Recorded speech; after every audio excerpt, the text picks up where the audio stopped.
Okay, hi everybody. Good evening. My name is Beth Huggins. I'm the program director at the Regeneration Field Institute.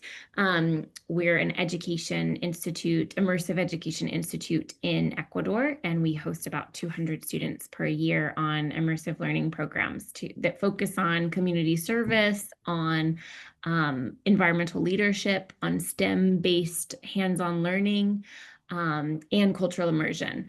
And so it's both parts adventure as it is, like John said, a course and loads of learning. We also host college students every year. And so I'll just say one thing that all the students on our programs, our high school programs say is that they talk about this trip on their college apps. So those of you in the timeline of applying to college, it's a great thing to have in your experience for interviews, for resume building.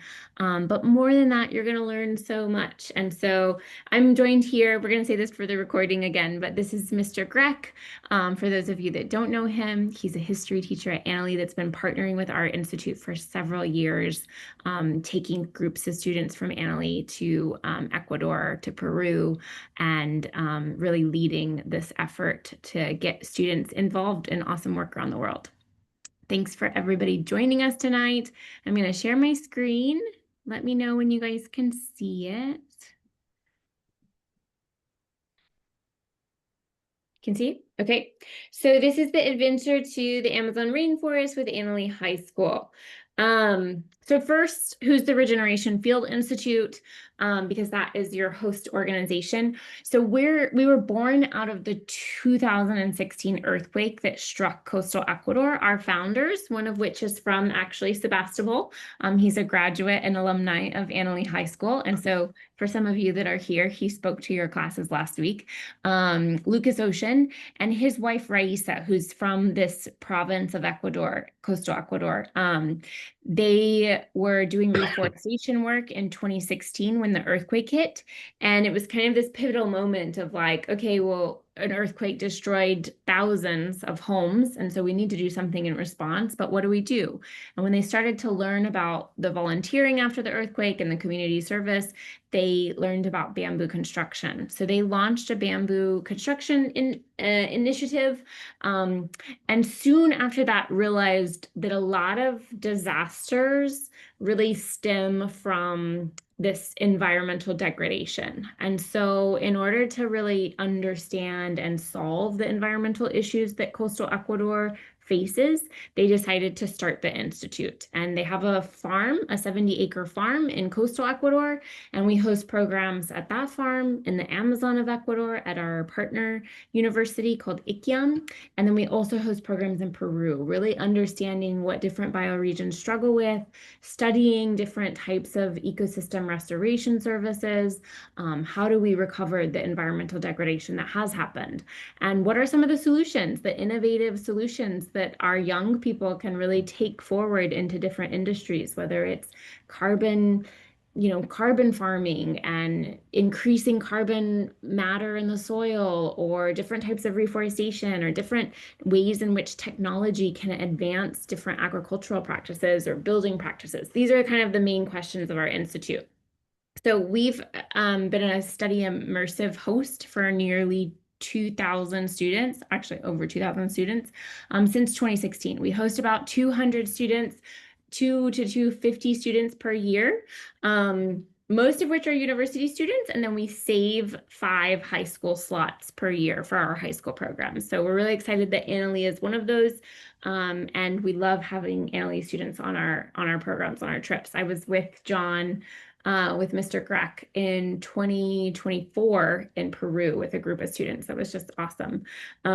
So what is the current state of affairs? We pretty much know these things, but just to revisit and to talk regionally about the Amazon of Ecuador, what's happening is that with our food systems and with our built environment, there is communities suffering from environmental issues, ranging from an earthquake in coastal Ecuador to flooding every year in the Amazon to even power and energy issues. I mean, really, the environment is the world that we live in. And so when the environment is struggling, humans are struggling. And in the Amazon, it looks like a lot of things. The Amazon is what some people consider to be the lungs of the planet. It's the biggest, densest, most important forest in the world, and yet it's being deforested to produce palm oil, to produce corn for cattle growing, for mining, for oil and gas.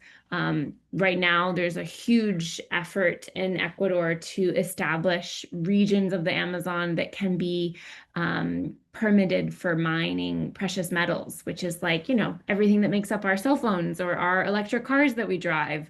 And we need those things, but how do we support the Amazon to continue to be this vibrant, diverse, abundant forest? Those are the questions that this program will pose. Oops, I went backwards, sorry. So how does that fit into what our programs do? So on our program, students will discover, they will grow, and they will lead. And that looks like a lot of things. Our programs are really hands-on. So students get totally immersed in this culture in a new place, and they get to learn from everything about what do local people eat, and what does the day-to-day life look like, and how do people live, to what are environmental solutions? How do you reforest a portion of degraded land? How do you take care of rivers? How do you take care of wildlife? What are the skills that local communities of the Amazon have, and what can we learn from them? Because they have ancient knowledge that has been passed down generation to generation. Students also learn teamwork. They learn skills building, things from like building with bamboo on a structure to how to design ecological restoration, to how do you make a retention wall. Really hard skills, practical skills. And they'll get to really discover themselves also. Another big part of this program is the self-discovery of what are you interested in? What kinds of things do you like learning about? What kinds of things do you like doing? And a lot of students on our programs talk about how the program helps inspire their college major direction. I know John's daughter on a program decided what she wanted to study when she was on a program. And several other students do similarly. It really gives you an idea about what's the possible career that I might be interested in my future. So here's some of the community bamboo structure work that we do. So every program that we host builds a community structure. And so that's when I talk about community service, that's really where the community service component comes from. We'll partner with a community and support them to have a sustainable infrastructure. It could be like a pavilion at a school, or it could be a bus stop on a roadside. A lot of times the structures are things that wouldn't get funded by the local government, but that communities need, like if you have 20 people waiting for the bus every day in Ecuador to go to the main square of the city where they work, and they're waiting in the rain because the Amazon is the wettest rainforest on the planet. They need a roof, they need a bus stop. So simple things like this is what we do. And it's both to support communities with sustainable infrastructure. It's to teach bamboo construction because it is a really viable means for construction, especially in Ecuador where it grows natively.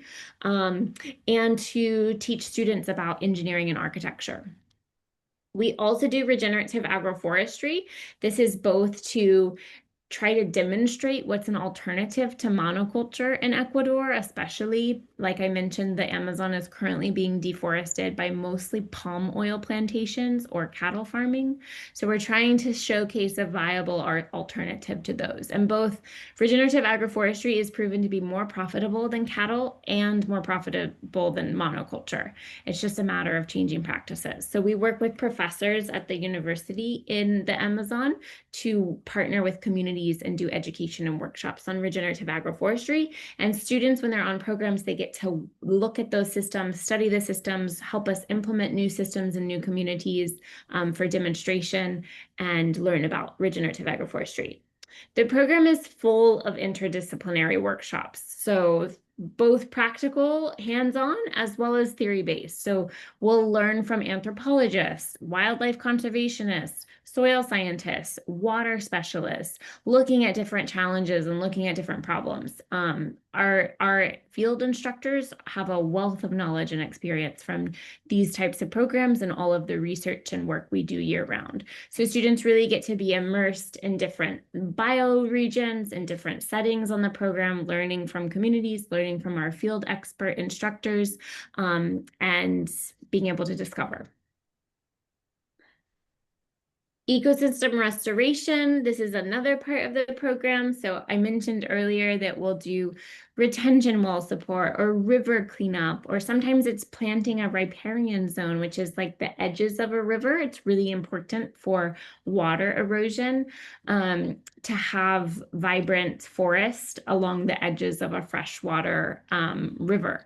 And so we'll do some of that. We'll look at like how are monkeys and primates affected by ecosystems? How does bamboo contribute to those ecosystems? Looking at different realities and implementing them. Last year, we did some trail restoration in this really amazing native forest. So the trip is full of exploration and immersion. It's both part work as well as part fun. So there is also a ton of opportunity for students to go on tours. We'll actually be going on a rafting trip down one of the major Amazon rivers on this trip. And so you'll get to explore the biodiversity of the Amazon from one of its major rivers. Lots of different exposure to food, culture. There's always, there's a community that does a cultural dance presentation, lots of art as well, looking at how do communities express themselves artistically as a part of the program. And of course, you're going to make friends. Not only do students make friends with local students that we work with, so we partner with a local high school for all of our programs, and we get to meet local high school students and do some cross-cultural exchange with those high school students. Sometimes they even work on projects together. So you'll make friends with local students, but you'll also grow really connected to the students that you travel with. It's kind of quite an experience to go to the Amazon. You know, there's lots of different things you'll experience outside of your comfort zone, and it really bonds the groups of students to then go back to school together with. So it's a great way to make new friends, like also strengthen your current friendships. So if any of you have a friend that might be interested in the program, send them our way. I still have several meetings later this week with other interested students, so we're still taking new interest in. So where will you stay? So in Tena, Ecuador, we stay at a place called Hostel Paque. It's a really beautiful hotel that is focused on sustainability. It has what we call dorm style rooms. They're basically like 4 to 6 beds per room. So the students get split up into the dorm rooms. They have clean water. They have an amazing cooking team. There's beautiful sites around, a local river where we can go and visit and swim, hiking trails. That's where we stay. Food, you'll be served fresh, organic, local food. There's local chefs that, like I said, they're totally awesome at the hotel, and they cook really delicious food, but they're also really experienced with providing for dietary needs. So if you have an allergy or you have like a restriction or something that you really just don't like, we can accommodate just about any diet. There's a lot of fruits that will be served. And it's both a mix of like international cuisine. So we always have like a hamburger night or a pizza night, but mixed in with local cuisine. There's lots of Ecuadorian food. If you've never had a plantain, you'll get to eat plenty of plantains on the trip, as well as other delicious food. So what is this program? It's over spring break from March 14th to 22nd. We're looking for a group size of 15 to 30, but this is a program that is combined with another school. And that school has around 11 students right now. And so really we'll take just about any number of Annalise students that we can get. But ideally we'll have an equal number from both schools. It's really fun in that way. The cost is $3,690. That does not include required medical insurance. So there is another additional cost of around $80 that we ask all students to enroll in, and it's just medical, emergency medical, and it also includes some trip insurance in case something were to happen to you and you had to cancel or something, it would cover your trip cost. And that price otherwise includes everything else: round trip flight tickets, all in-country costs. You don't need any additional money other than like what you would want to buy snacks. Like our students sometimes go into the local town and get ice cream, or like when you're traveling in the airports, you'll need to cover those meals and souvenirs. So all in-country food, 3 meals a day, transportation, lodging, project costs, trainers, instructors, bilingual guides, everything's covered. Important dates, obviously tonight, you're at the parent-student info meeting. Then there's a first deposit that is due at the time of registration. We are trying to get registrations in by Thanksgiving. So you do have a 2-ish week window to kind of make this decision. The sooner the better, because we do want to proceed with flight buying for the program so that we can get the cheapest rates. And then there's a second deposit due in late December. There is fundraising for this program that is possible. I've met with a couple of students so far interested in fundraising. A lot of students on our programs do fundraise for their trips, and it's really just about writing to family members, writing to community members, writing to your neighbors, telling everybody you know that you want to go on this trip, this amazing trip that you're going to do community service and ecological restoration on, and you're looking for people to support you. There's not that many professionals out in the world that wouldn't take a young, inspired person who wants to make a positive difference in the world and support them. And you're really talking about, say, so you need $3,700. If you could find 37 people donating $100, you'd be there. And so it's not actually that hard. And our team is totally equipped to help you. We have like a sample letter template. We have like a bunch of resources and a whole packet. And I've personally coached a lot of students in fundraising for their trips. So if you are interested in this trip and money is the only thing getting in the way, please contact me after this meeting. I'll put my email and my phone number up, and I would love to support you. There's a lot of amazing work that's happening in the world, and not always do people in your community get to be involved in it. And this would give them a chance to be involved in it. So don't ever hesitate to reach out about fundraising. Security and safety questions. So Ecuador is an amazing place. It has been in the news lately about some protests related to a fuel subsidy ending. Those have all ended. The protest leaders from indigenous groups came to an agreement with the government about a staggered end of the subsidy. There's always been a diesel subsidy in Ecuador, and the current administration is trying to fix the deficit of their nation, and so they were cutting out the subsidy, but they came to a recent agreement, and the protests have been fine since. There hasn't been anything. In coastal Ecuador, there has also been some recent news about crime, but this trip does not go to coastal Ecuador. We fly into Quito and we go straight to the Amazon. So those regions of Ecuador are completely safe. Furthermore than that, we use really awesome transportation companies for all of our programs that we've vetted over multiple years. Our staff do GPS tracking while they're in country traveling with students. All instructors are medically trained on our programs, so we can respond to anything from a small cut to more severe things of what to do to make sure students are safe and healthy. We have excellent local community relationships and a long track record of no problems, no incidents. We also do keep communication with parents throughout the program. So on our trips, we recommend them to be phone-free trips, mostly because it allows students to really be immersed and focused on that. It also reduces any risk of an accidental leaving a phone somewhere at a work site or forgetting it on a bus or anything like that. So we haven't made that decision, John and I, yet about what this trip will be, but we can, leave it as a later stage question. But our institute does have emails that go out to parents. So we would send an email when the students arrive in Ecuador. We send an email when we've changed locations, what work we're doing. We recommend that students enroll in the U.S. Embassy STEP program. It's the Smart Traveler Enrollment Program. It's just for if there was, say, another COVID, for example, being enrolled in the STEP program kind of fast tracks the embassy's knowledge of you in the country and allows them to get you out of the country back home faster if there was commercial flights ended or something. And we have a perfect track record. Like I said, we've never had any incidences for safety and security. How to register, you would go to our website, regenerationfieldinstitute.com, registration, you would scroll to the spring courses and find the Annaly program. You can click either learn more, which takes you to the Annaly webpage, which just has more information about the location, and or you can directly click register. And when you fill out the registration form, it's an embedded form. It's like a Google form that's embedded into the website.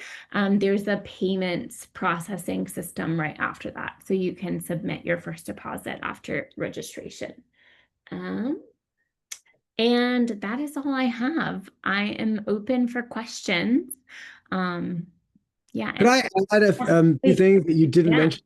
please. The instructors are from the local university down there. Do you want to tell us about that university? Yeah.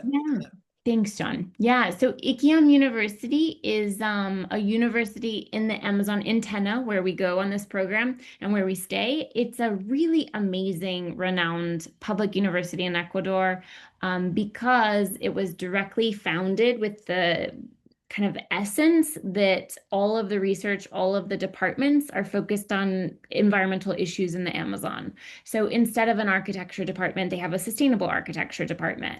Instead of an agriculture department, they have an agroecology department. So they're all very focused on what are the solutions we can have to environmental problems that our communities in the Amazon are facing. And every professor at the institute, at their institution, does research in communities of the Amazon. So that's our direct partner. And so all of our community projects are both through IKIAM with communities that their professors do research in. Thanks, And John. the other thing I wanted to add is that we will be spending some time, depending on exactly the times of our flights, on a historical walk through central Quito. Um, RFI has their focus on sustainable agriculture and all these things that are extremely important to them. As a history teacher, I am always pushing back to say, yes, but we're flying in and out of Quito. So the colonial history of Quito is central to what I want to do as well. So we work that around our arrival and our departure, in Quito, and have a tour of the big city that's close to my heart as well. Absolutely. Thank you, John. And he's right. We will do a tour through Quito, which is a beautiful city if you've never been. It has so much history and was one of the main Inca cities before the Spanish came in. And so it has a lot of like ancient history as well as colonial history that's really important and beautiful. It's like in the Andes hills, and the Andes are like what I would consider to be the like they're like the tropical Cascades or the tropical Sierras. They're like green, lush mountains that have high altitude. I mean, there's Cotopaxi, there's the volcanoes with the snowy tops, but Quito's like lower than that. It's at 8,000 feet elevation, so it is pretty high, but because it's tropical, it's like very lush and green. Yeah, excellent. And that'll be beautiful. And the last thing I'd want to throw in there is we're going to be collaborating with the other high school you alluded to. Um, that's a high school, a very close friend of mine. I've traveled a lot with him. And they're the school from Boise, and you said they have about 8 or 9 people that are They have 11 right now. 11. Okay, Yeah. great, great. Um, uh, Jerry Hendershot is the teacher. He's a ceramics teacher, so there may be some opportunity for some artwork as well with him. And he'll be visiting me this week. He's coming down from Boise, so we're going to talk details as well. Nice, excellent. Yes, there is a component of ceramics we're weaving into this. And right now it looks like there are some communities that have ceramic practices. So last time we had the group from Boise with Jerry, we did a ceramics workshop with some indigenous ceramic makers, and it was awesome. It's just like, again, one of those experiences of a lifetime that you're like sitting in a room with indigenous community members who are teaching you a native like art, and it's something that isn't in a textbook, it's not in a PowerPoint presentation, it's like something that can only be taught in human live form. And that's the kind of experiences we try to cultivate on these programs. All right. Any other questions from you guys Questions? Yeah. or thoughts? I was just wondering, how often is there an opportunity for Annalee High School students to go on this trip? John, I'll let you take that question. That is a year by year Okay. consideration. I've offered it the last 3 years. Um, I don't I don't know if it would be offered a year from now. I honestly don't know. To be totally honest with you, Isabel, I've been trying to get other teachers to sort of pick up for me and to sort of even collaborate with me and maybe, join us. And it's not easy to find teachers who want to spend their entire spring break away from their families, away from their downtime at home or whatever. I'm finding that to be hard to figure out how to keep the program going after I leave the scene, which will be one of these years. So it's hard to say the answer to your question. Okay. But in an ideal world, it would be offered every year, but I don't see that necessarily happening for next year. Okay. Thank you. How often is the trip to Peru? When do you schedule that one? Another good question. We went to Peru, that was a year and a half ago, and that was a just an absolutely fantastic venue for the learning, for the architecture. We built, well, to answer your question, if there's any way to make that happen, Ecuador every other year and Peru every other year, that would be ideal. But this seems to be on me and Beth, and and I can't I can't do every spring break. We've talked sometimes about moving it to the beginning of the summer. That's a possibility. So, I would take advantage of the opportunity when we have it, because I can't speak for next year, honestly. I'll add that we're interested, but ultimately we need a teacher to travel with the students. That's kind of like our the minors traveling need an adult. And so we would love to host as many Annalee students as interested as the programs we have. And there's always high school programs that, one-off students can join as long as their parents approve like traveling by themselves to the destination. Because if you were joining another high school that's flying out of another city, you'd have that element. But what I would say is that as many students as we can get on this year's program that then feel like excited about another destination like Peru, or like we tried to do Panama last year, but we just couldn't get enough interest built. Maybe that a passionate group of students would both be able to find another trip location to motivate Mr. Grech to come on in his summertime, not spring break, and then also another teacher potentially to help kind of carry the torch to share with John, because it is a big ask. And as you guys know, especially as parents, teachers are already asked a lot. And so yeah, we want to take care of them. But like teaching, this is a labor of love, and I absolutely love putting my energy into it. Um, it's just that, after almost 30 years of teaching, I'll be, I won't be in this game forever. So yeah, we need to get a younger teacher to kind of pick it up and get, committed and excited about it. John, I Well, thought you'd be doing this in I retirement. think it's a wonderful program. It's fantastic, and um, it's near and dear to my heart. And I'm actually on a board of Children of the Rainforest, and we do work in the Amazon in Bolivia. Yeah, Oh, very wow. cool. We do Wow. Awesome. we built a school and a boat dock where they can transport goods up the river, and their first well of water, Wow. and the satellite dish, so they have communication. So Wow. Amazing. I have to That's say, Bolivia is one of my absolute favorite countries in the world. I've had such incredible adventures there, far out in the river, up from Ruenabaque, and I love the indigenous colors and flavors and energy that is all over Bolivia. It's an incredible country. So yeah, I know exactly what you mean. so I you know trying to figure out to take Capri there or send her with you to this thing. Definitely want her to experience that in depth, immerse experience because it's very, very different when you really spend some time in a place like this and do some good like that. So, Exactly. I And mean, and I my would just heart goes out to every what you guys are doing. It's just unbelievable. Well, in Thank retirement, Beth, to that point, I, I've always fantasized about running a trip a little bit more like off the grid, not worried too much about all the safety and schedules and things. The trip to Bolivia is one that I've always wanted to do with like 6 students and me. And I mean like venturing out and way out there and um, taking them to the places that I found that are very memorable and important and worth preserving and volunteering. So yeah, that's one of my plans for after I retire.